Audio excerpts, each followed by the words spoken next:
Okay, this is a unit we've probably been waiting for. We're going to start talking some statistics and statistical analysis. These are some terms. I'm not going to define them elsewhere, so I'll do them right here. A continuous distribution. This is for variable data or real numbers. Discrete distribution. This is one that is done with attributes or integers.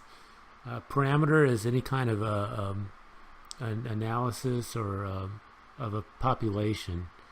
And a population is everything we study, things of interest. And a statistic is when we take derive some kind of number or value based on a sample only. Okay, I'm going to start off with the central limit theorem. Sample means, and what you do is instead of taking the individuals and plotting those, you take a sample size, any size you want from a population, and you average it. You plot those averages. You plot the averages, not the individuals. And then to calculate the standard deviation, which is called the standard deviation of the mean, standard error of the mean, or sample standard deviation, they're all the same thing. You take the standard deviation and divide it by the square root of that sample size. You take the standard deviation and divide it by the square root of that sample size.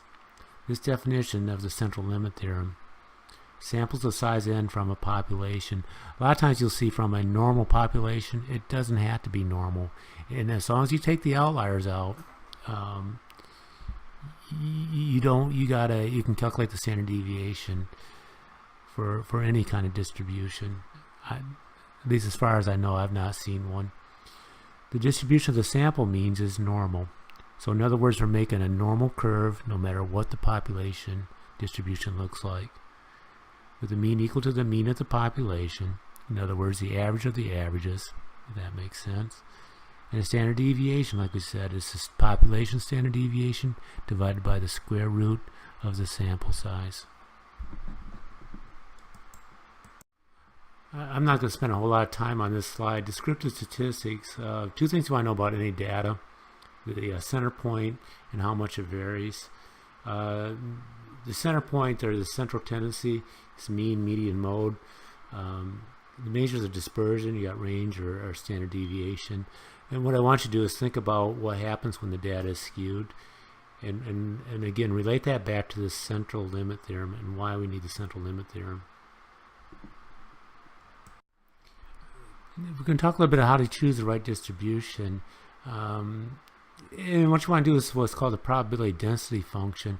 And what this is if you look at that picture on the right there, the area underneath that curve is equal to 100%, or 1.00. And this is for continuous data. If we're talking about attribute data, instead of doing the integration, we'd be doing summation.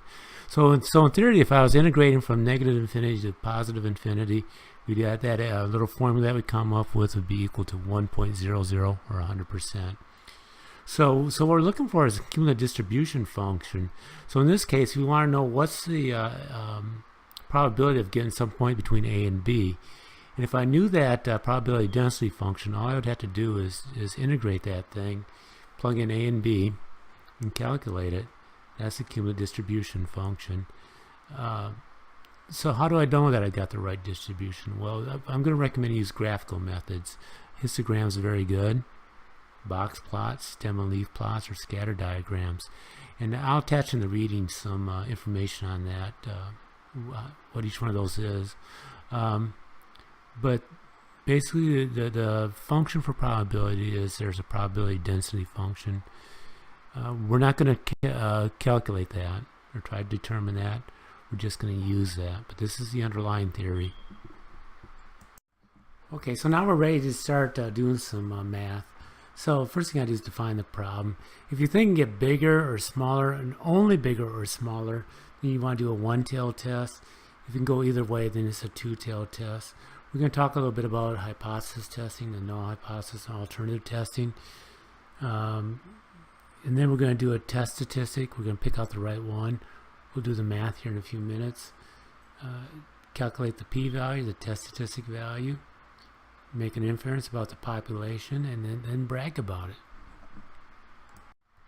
Okay, in the Greenbelt course, we talked a little bit about hypothesis testing, and now we're going to expand on that a bit. In the Greenbelt course, we said the only one we worked with was the equal to. The null hypothesis basically says the group A is equal to the group B. They come from the same population. The alternate hypothesis would be they don't come from the same population. They're not equal. Also, we can do a one-tailed test. In this case, group A is less than group B. The alternative is group A is greater than group B. Or you could say group A is greater than or equal to B. The alternative is A is less than B. Now, interesting thing about null hypothesis, you can never be 100% sure of the null hypothesis. You cannot be 100%. And therefore, a null hypothesis can only be rejected or fail to be rejected. So you can reject it, yeah, it's not true, but you can't accept it. You can only fail to reject it. It cannot be accepted. Okay, and because you just don't have enough evidence. This is because you only got a sample, you don't know the whole population. So we got this null hypothesis. So we take a sample, right? And then we take the numbers from the sample and we crunch some kind of statistic from it, right, from the sampling data. And then we compare the number we get to a critical value. Most cases it's about 5%. And we're not going to do this by hand. We're going to use Excel. And then we look at that and we say, do we reject it or do we fail to reject the null hypothesis? And we'll get into this, like I said, next few slides. It's possible we'll make an error. If we got a 5% alpha, in other words, 5% chance we're going to make an error, and let's say the null hypothesis is actually true. A type 1 error says we reject that null hypothesis. That's the type 1 or an alpha type error. We reject the null hypothesis when it's in fact true, and that's possible. It is also possible that the null hypothesis isn't true, and we accept it, or did I say accept? Fail to reject. That's called a type 2 error or beta error. What we want is if the null hypothesis is true, we fail to reject the null hypothesis. If we think the null hypothesis is false, if its reality is false, we want to reject the null hypothesis. And we can set that alpha error, whatever we want, or the beta error. And generally it's 5%. If anybody's in the pharmaceutical, let me know, because that's 99%, or that's 1%. I'm not going to talk to this slide directly. If you want to know about descriptive statistics, take a look at that add-in video. I've got it in the readings. What I'd like to talk about is when we do the Excel calculations, whenever I put like equal norm dist, or equal to Poisson, equal binom, equal chi-test, whatever it is I put in there, it spits back some number like a 0.0002 or a 0.15. What that's telling me is that's the probability that the variation I'm seeing, whatever that is a result of random variation. So a 0.15 means there's a 15% chance that whatever I'm seeing is a result of random variation, and there really isn't a real difference. So I'm going to use this little saying: if P is low, HO must go. And that's how it relates to the hypothesis test. So I'm looking for about a 0.05 generally, or about a 5% probability that I can make a type 1 or an alpha type error. Those are odds I'm going to play with. I'm going to roll the dice on that. Again, if you're in pharmaceutical, it's 0.01 or 1%. But that's the relationship between Excel and this hypothesis testing.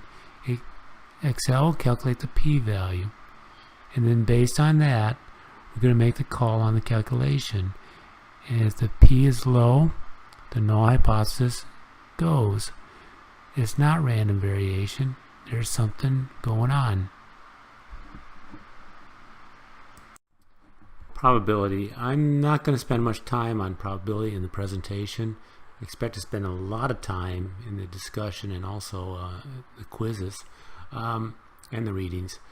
Some of the basic concepts. So one thing I want to point out here is all events have to add up to 100%. It can't be more than 100%, only 100%. Okay. Simple events, these are their events that can't be broken down anymore, can't be decomposed. So if I roll on a dice, what's the probability of getting a 6? 1, 6. Compound event, that's the relationship between two or more events. So I've got 2 events, and let's say I'm going to say the dice example.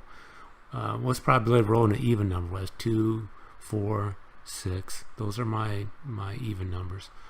What are my, let's say I have a probability of rolling something 3 or less. That's 1, 2, 3. Now, compound event would be, say, well, all right, what's the intersection of those? Well, 2 is the only one that's found in both those groups. What's the union of those things? Well, it'd be 1, 2, 3, 4, and 6, right? Those are compound. Event relationships. The complement is whatever it takes that's not in space that we're talking about to add up into 1. So if I'm talking about rainy days, happens 30% of the time. Well, the complement of that would be days when it doesn't rain, or 0.7. Conditional probability, so I'm going to stick with the rain example. On cloudy days, 2/3 of the time it rains. So there's a condition. It has to be cloudy before it can rain. Mutually exclusive. One happens, but not the other is not possible. So if I were to reach in the drawer, I got 5 pairs of socks. 2 are black, 3 are blue. I reach in, I pull out a blue sock. I can't pull out a black sock at the same time. That's an exclusive. And then there are tests for that, right? And I'm not going to get into that. I covered a bit in the Greenbelt class. If you want to, we can go over it again. But there's no need for that. The 2 events are not mutually exclusive. And I'll have something to quiz about that. The additive law says, well, it's the probability of the first plus the probability of the second. I'm going to subtract off the intersection of those 2 probabilities. And again, it'll be in the quiz. If you have a question, ask me. If they're mutually exclusive, it's just additive. So what's the probability of I've got 10 socks in a drawer. 2 are blue, 3 are black. What's the probability of pulling out a blue or black sock? Well, it's 0.2 plus 0.3 or 0.5%. Multiplicative law. This basically says if they're dependent, in other words, I'm playing blackjack, the odds of the, and I pull up 3 aces, what are the odds of pulling up another ace? Well, the probability changes, right? It went from 4 to 52 down to 1 in 49. That's a conditional multiplicative law. If they're dependent, I mean, that's a dependent law. If they're independent, they just multiply. What's the odds of getting a say blue and a black sock? Well, it's 0.2 times 0.3 or 0.6 of getting one of each. Again, quiz, discussion. Exponential, this is actually came out of Poisson. He knows that in reality, things like yeast growing in sugar water, it grows exponentially. And then when it dies exponentially too. A lot of things like this, radioactive decay, things like that. I'll give you an example in the readings or in discussion. The log normal. Back again, if you're talking about log, so you can't have a negative number. So what the log normal does, it basically takes our random variable, does a transformation on it, and crams all the negatives between 0 and 1. And everything that random variable greater than 1 would be 1 or better, bigger on the on this table, and then you can analyze it. But that's what a log normal. If you ever need to use this one, I won't use it in this course. I don't like it. We got computers, but the logarithm of a random variable is normal. You can analyze it using this.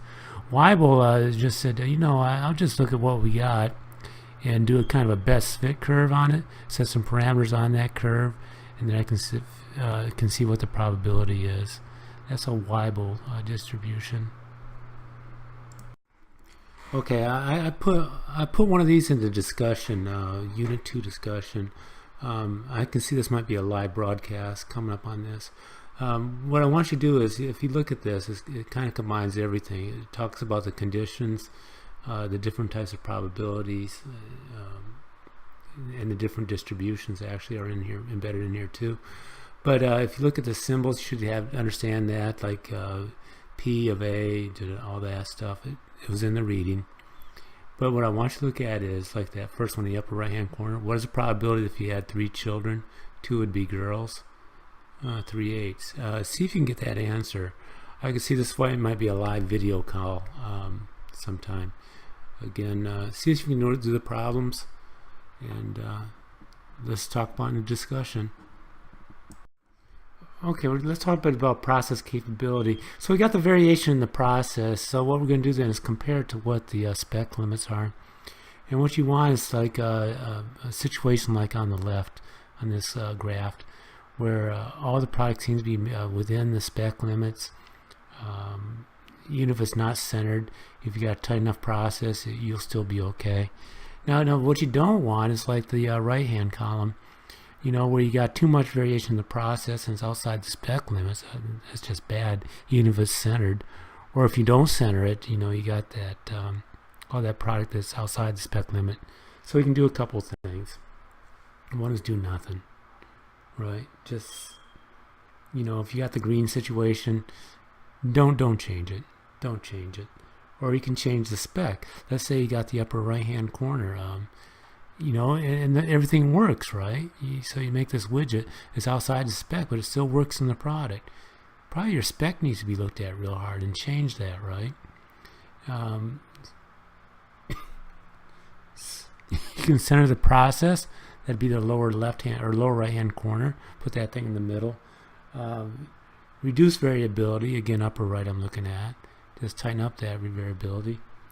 Or just accept it. Accept the losses, right?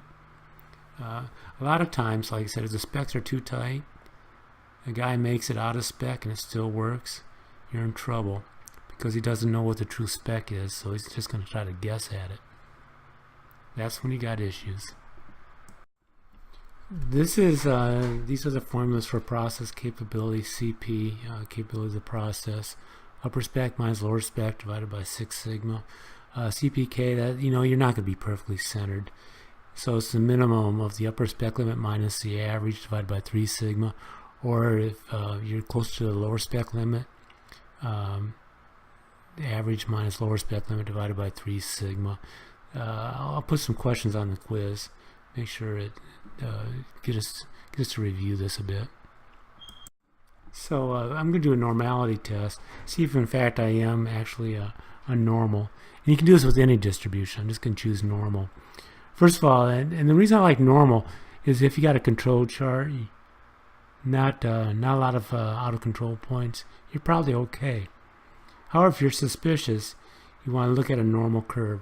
So the way we would do this is we would take a 1,000 piece sample, and we would expect 34.13% of that 1,000 piece to be within 0 and -1, 13.59% between -1 and -2, and 2.14 between -2 and -3, and 0.13 greater than 3. And we would sit there and we just say, okay, this is what we expect. This is our expected value. And of course, it works the same way in the positive because of the symmetry. So then I go back and I say, well, what did I actually find? Between 0 and -1, I expected 34%. How many did I actually count there?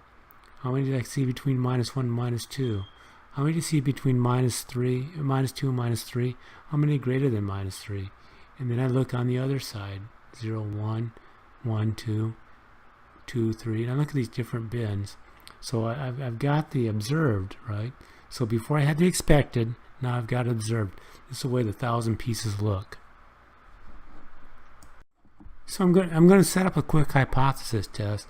My null hypothesis, there's no difference between the observed and the specified data. So what I expected matched up pretty good with my observed, is what I'm saying. Or then there's the alternate. There is no difference between the observed data and the specified distribution. So it didn't match very well. Well, whenever you hear observed versus expected, you naturally think of chi-squared, right? Yeah. All right, Scott. So what I would do is I'd count the number in between 0 and -1. That's my observed. And how many did I expect between 0 and -1? Subtract the difference, square it to get rid of that negative number. There's 1. Divided by the expected. And I do that for each one of those bins. Add them all up, and come up with some number, some calculated test statistic. And then I'm going to compare that to a critical value. You know, that was the chi-squared. There are other tests too. Kolmogorov, Smirnov goodness of fit test. And I'm not even going to talk about how they do that. Anderson Darling modified that test a bit. Non-normal distributions. This is where that log normal comes in. What you do is you take the logarithm and see if that makes a normal curve, and then you can do the goodness of fit test. But I've been doing this for 25 years, and I've never had to do one of these tests. If you come up with that where you have to do it, let me know. We'll work on it together. It's not that hard, really. It's just plug and chug. But usually, if I find if it doesn't follow a specific distribution, because my data is wrong, there's something wrong with my data, got outliers or something. Now, if you got to worry about probability for non-normal data or for attribute data, this is how you do it. For non-normal data, just transfer the data again to a normal curve. I'm not even going to discuss it here. For attribute data, you look at your control charts for attribute data, or otherwise you take a lot of data and use proportions. Are your proportions good enough? And I'm going to tell you right now that in today's world, if you find one out of spec, you're not in control. You don't have capability. Okay, last slide.